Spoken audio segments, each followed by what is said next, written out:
Hi kids, it's Mrs. Francis. I'm here with another read aloud, and this story is about a snail named Charlie. And in this story, Charlie has some pretty unfortunate bad things happen to him. But what's good for Charlie is he has really good friends who show him a lot of compassion, which is like caring, and especially caring when someone's having a really hard time, when they're suffering. So Charlie's got good friends. That's awesome.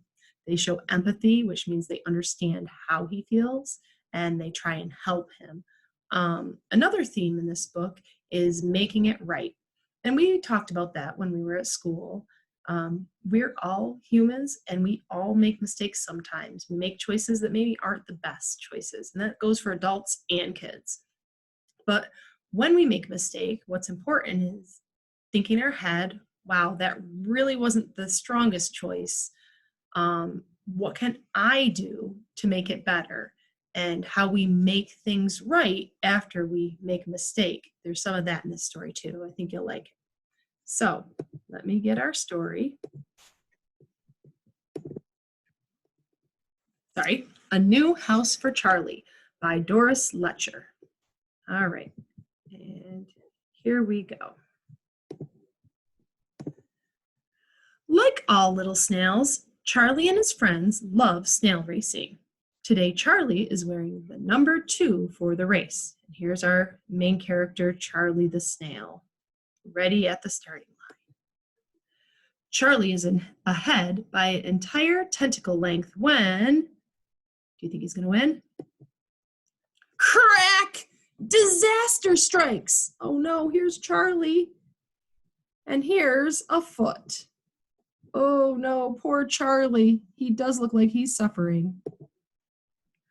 What rotten luck! Without a house, what will happen to you in the winter? Says Charlie's friends.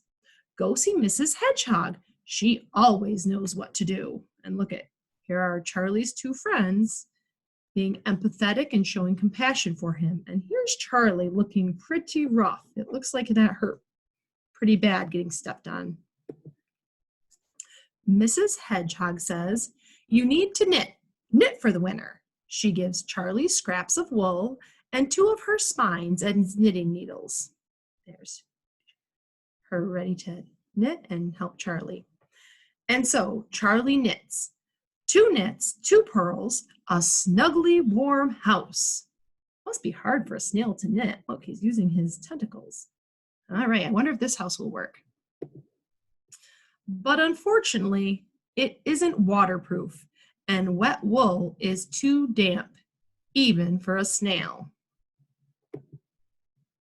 Keep your tentacles raised high and do not despair, say the ants from the neighboring garden. We'll help you. I wonder what the ants are going to build. The hard-working ants build Charlie the strongest and most waterproof snail house there ever was. To thank them, Charlie gives them an apple slice. He is ready to leave, as everyone is quite happy. Looks like it all worked out. But the new house is so heavy that Charlie can hardly move an inch. I'll starve if I can't move, thinks Charlie. So he leaves his house to a freezing beetle family. Just then, an excited dragonfly flies by and says, I found you a house. And look at, there's Charlie showing compassion for this beetle family who didn't have a house. So he's paying it forward. Let's see what the dragonfly has found. Charlie likes this house at first sight, but snails simply can't crawl over dry sand, so he can't get to the sand, to the house. What is this place? What is that? I think it's a sandbox, you're right. Come with me, the rat comforts. I'll bring you to the nicest place on earth. There you will find the house of your dreams. I wonder what a rat thinks the nicest place on earth is. Let's see what a rat thinks. But one house is too tight, the other is too sticky. Let's see, neither of those houses work out. One has sharp edges, The next is already occupied. So I notice a lot of things on these 2 pages that could go in different places. I think the rat thinks that the nicest place on earth is a dump. A glass jar could go somewhere else. A can could go somewhere else, and a cardboard box could go somewhere else. Let's see if any of these things work. It doesn't seem so. Suddenly, a wonderful scent fills Charlie's nose. My dream house, cheers Charlie.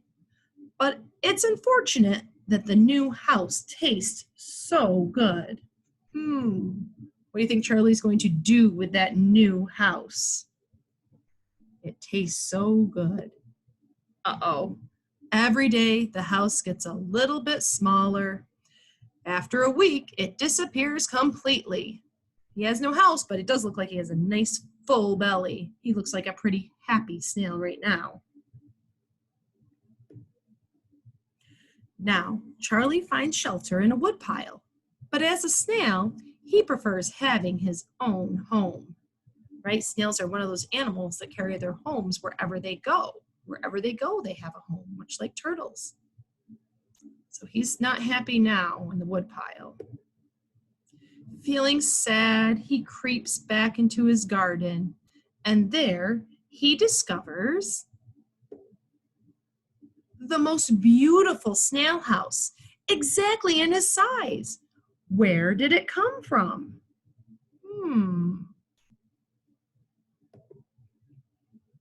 Charlie inspects it and is startled. He recognizes that shoe. Uh-oh, whose shoe is that? Where did we see that shoe before? Don't be scared, says Matthew, the shoe's owner. I painted this colorful snail house just for you. Oh. Matthew noticed that he had stepped on the snail's house, and he felt really bad. So he searched his treasure box for the biggest snail house, decorated it, and put it in the garden. So I can recognize the snail, Matthew had said to himself. Since then, Charlie and Matthew have become good friends. So there, Matthew, the little boy, he's showing compassion. He's showing concern for someone else, another person, another animal. And also, did Matthew mean to step on the snail? No, he was just running and playing as kids like to do. But even though it was an accident, he still did everything he could to make it right. And he made it right by making Charlie a new home. But when Charlie's friends want to snail race with him, do you think he's going to want to? He hides in his new house. And look at, he is nowhere to be seen. They're all looking over there. Charlie's very far away. He does not want to get stepped on again. And he's as slow as a snail to come back out again. And look at that beautiful house Matthew made for him. It's got feathers and flowers, buttons and paint, a picture of a ladybug. That's a great new house. All right. So that was the story of Charlie's new house. And Charlie was a snail who experienced some suffering in the beginning of our story, some bad luck, some bad things happened to him. But he had really great friends who showed compassion and empathy and caring and really helped him. They did everything they could to try and help him find a new home. And what really worked out is Matthew, the little boy who accidentally hurt him, he made it right. He thought, what can I do to make it better for Charlie? And so he made him that beautiful house, and now Charlie is happy, and he has a home that he can carry on his back wherever he goes, just like snails like. All right, thank you for reading A New House for Charlie with me. Have a great day. Bye.